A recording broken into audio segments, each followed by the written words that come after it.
जीवन गेले रणांगणी हार नामा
नित्य आम्ही वाहना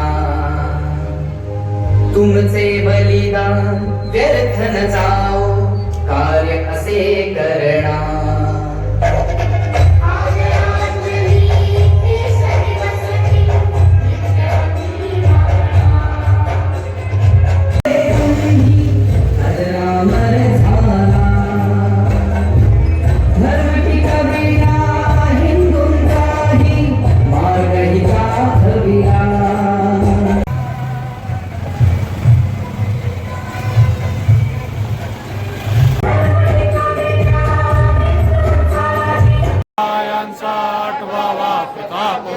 शिवरायांचा 8वा साक्षेप गुरुमंडळी शिवरायांचे कैसे बोलणे शिवरायांचे कैसे चालणे शिवरायांची सलगी देणे कैसी असे सकल सुखांचा केला त्याग मनोनी साधीचे तो योग राज्य साधनांची लगबग कैसी शेर शिवा का छावा था शेर शिवा का छावा था महापराक्रमी परम प्रतापी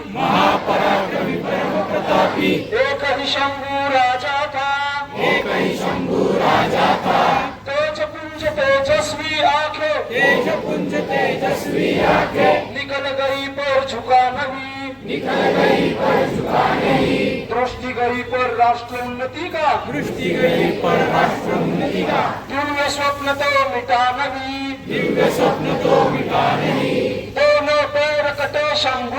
दोनों पैर कटे शंभू के देय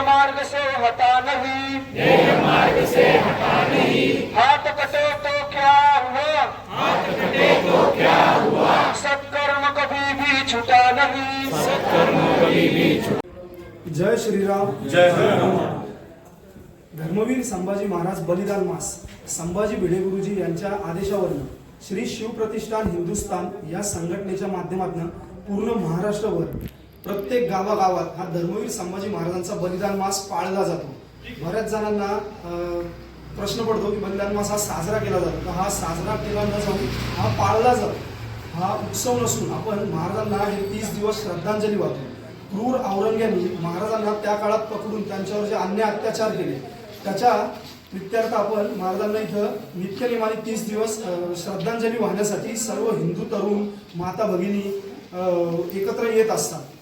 फाल्गुन शुद्ध प्रतिपदा ते फाल्गुन अमावस्या या कालावधीत हा बलिदान मास होत असतो. 2026 या वर्षीचा बलिदान मास हा फाल्गुन शुद्ध प्रतिपदा 18 फेब्रुवारी ते फाल्गुन अमावस्या 18 मार्च या कालावधीत होता. हजारो धारकरी एकत्र येतात, महाराजांना श्रद्धांजली वाहतात, गुरुजींनी जे श्लोक लिहिलेले ते श्लोक म्हणतात. आणि बरेच जण बलिदान मास पाळतात कसा, तर गोड खाणं सोडणं, आवडीच्या गोष्टी सोडणं, एक टाइमचं जेवण सोडणं. महाराजांनी त्या काळात ज्या यातना सहन केल्या धर्मासाठी, देवदेश धर्मासाठी, त्या 300 ते 400 वर्ष होऊन सुद्धा आज हिंदू समाजाला विसर पडला नाही. आजही हिंदू धर्माला त्याची जाण आहे. याच्यासाठी प्रत्येक गावागावात हा बलिदान मास पाळला जातो आणि सर्व हिंदू बांधव महाराजांना श्रद्धांजली वाहण्यासाठी, नतमस्तक होण्यासाठी या कालावधीत एकत्र येत असतात. त्याचबरोबर शेवटच्या दिवशी फाल्गुन अमावस्येच्या दिवशी त्या काळात स्वराज्याचे हे दुसरे छत्रपती यांची जी अंत्ययात्रा सुद्धा निघू दिली नाही, त्याचीच ही मुकपद यात्रा पूर्ण शहरात प्रत्येक गावागावात होत असते. 30 दिवस बलिदान मास पाळल्यानंतर शेवटच्या दिवशी मुकपद यात्रा होत असते आणि अग्निकुंड तिथं असू पेटवून त्याच्यात सगळेजण पाया पडून हा बलिदान मास सोडतात. जय श्रीराम. जय जय. धर्मवीर छत्रपती श्री संभाजी महाराज की जय. भारत माता की जय. हिंदू धर्म की जय.